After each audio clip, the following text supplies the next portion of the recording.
La Côte Sauvage s'étend sur environ 12 km entre le Pouliguen au sud et le Croisic plus au nord. Nous vous proposons de partir en balade le long de ce littoral avec au programme des escales surprenantes, des rencontres et des petits coins de paradis souvent méconnus. Regardez le reportage de Virginie Barré.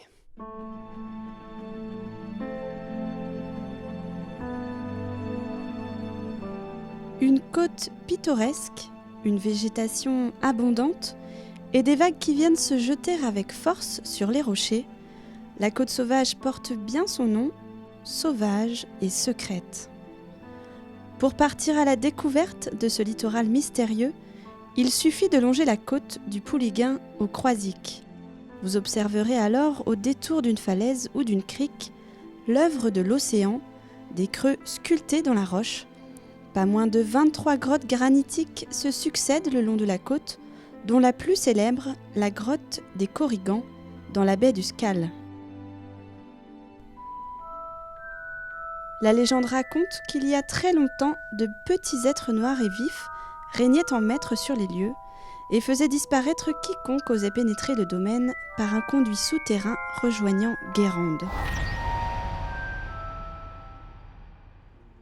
Autre curiosité, dans la baie du Sphinx, la grotte des Jumelles. À marée basse, vous pourrez vous amuser à traverser ces deux passages en forme de couloir.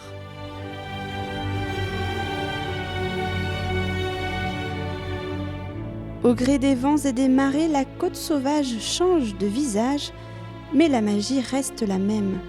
La nature opère en coulisses pour offrir un cadre exceptionnel aux promeneurs. Le projet de restauration du littoral a été pensé pour que piétons et vélos puissent déambuler dans le respect des espaces naturels. Pour les piétons, on peut circuler en toute tranquillité, on chemine le long des falaises, des plages, c'est très sympathique. Et pour les vélos, il y a une partie qui a été aménagée sur la Côte Sauvage du Pouliguen, où on a 3 km de ce qu'on appelle un site propre, c'est-à-dire en toute sécurité, à l'abri des véhicules motorisés. La Côte Sauvage fait partie des sites Natura 2000, gage de qualité environnementale. On retrouve ici une grande diversité d'espèces rares et protégées. Il y a beaucoup d'espèces, c'est vraiment un site qui est extrêmement riche. Au niveau végétal, on a des arméries maritimes, ce sont des petites fleurs roses qui sont très jolies. On a également de la lavande de mer qui se trouve un petit peu plus au niveau des rochers, dans des zones où il y a un petit peu d'écoulement d'eau. La rareté de la Côte Sauvage, c'est également ses pelouses sommitales, une petite végétation rase en bord de falaise. De petits fils le long du sentier côtier délimitent cet espace protégé vulnérable au piétinement. Quant aux oiseaux, ils sont tout aussi présents sur la côte. Des panneaux explicatifs permettent de les connaître et de les reconnaître facilement. Pour les oiseaux, il y a vraiment beaucoup de choses. C'est vrai qu'ici, c'est essentiellement des oiseaux marins. On parlait des goélands, des mouettes, mais on voit beaucoup de sternes, on voit aussi beaucoup de limicoles, des petits oiseaux qui viennent à la fois dans le marais et en bord de mer et qui viennent se nourrir sur la côte. Succession de falaises, de côtes rocheuses et de plages abritées des regards. La Côte Sauvage émerveille par la beauté de ses paysages, mais elle peut aussi surprendre par son histoire.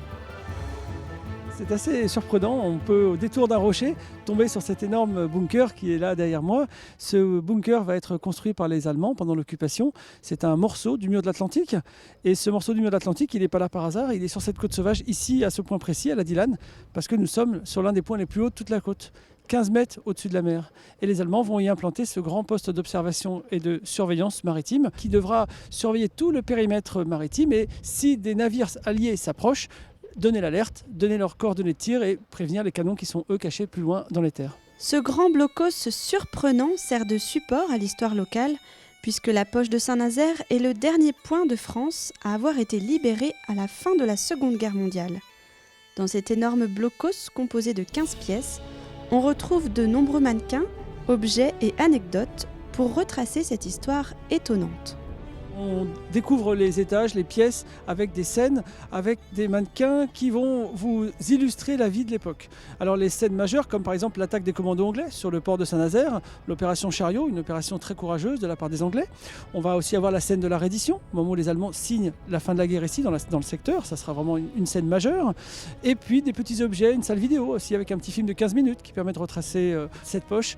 Et quelque chose d'intéressant qu'on a mis en place depuis quelques années qui marche très fort, ce sont des petits jeux pour les enfants. Les enfants font une visite avec un petit jeu qui a été mis en place avec le CDT, le comité départemental du tourisme. Et lors de leur visite, ils deviennent soit agents secrets pour les jeunes garçons, soit volontaires de la Croix-Rouge pour les demoiselles.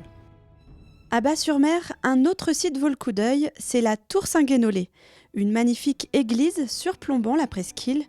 Depuis son sommet qui culmine à 60 mètres de hauteur, on peut admirer la côte sauvage et les marais salants. On peut même par temps clair observer un panorama incroyable depuis l'île de Noirmoutier jusqu'à Belle-Île.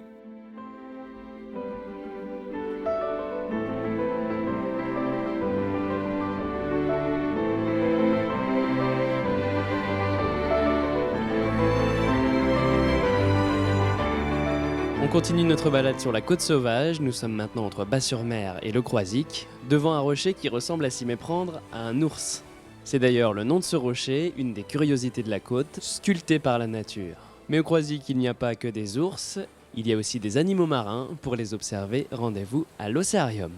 Quand on arrive à l'Océarium du Croisic, il faut se préparer à voyager dans les océans du monde entier. On présente surtout des poissons marins, alors des poissons évidemment qui viennent de l'Atlantique, qui viennent de notre région pour le bâtiment principal, mais également des poissons qui nous viennent de l'Australie, donc avec les requins d'Australie, qui est le pavillon qui se trouve derrière moi. Nous présentons également des poissons qui nous viennent des tropiques, donc de l'océan Indien, de la mer Rouge, de l'Indo-Pacifique, et également des poissons qui nous viennent du froid avec l'île Vancouver, où là on présente des poissons qui nous viennent du Canada et du Pacifique Nord-Ouest. Et pour finir, le bassin aux manchots qui se trouve juste derrière moi, avec une présentation donc de manchots qui nous viennent d'Afrique du Sud. Les visiteurs sont en immersion totale et parmi les escales qui leur sont proposées, il y a toujours des coups de cœur. Bon, évidemment, il y a le repas des manchots, il y a le discours sur les requins, donc qui a lieu 2 fois par jour aussi. Et puis des animations un petit peu ponctuelles et temporaires autour des animaux un petit peu mythiques que le grand public aussi connaît bien, comme les tortues, comme les limules, comme les pieuvres, etc. Où là, on parle justement de la biologie, on développe un petit peu évidemment toutes les explications qui sont déjà données. Il y a parfois aussi une méconnaissance, donc je pense qu'on est là pour un petit peu les guider et leur apporter un peu plus de connaissances du milieu marin. Et enfin, on a des requins taureaux qui sont les plus gros dans cet aquarium. Voilà, il vient vous faire un petit sourire.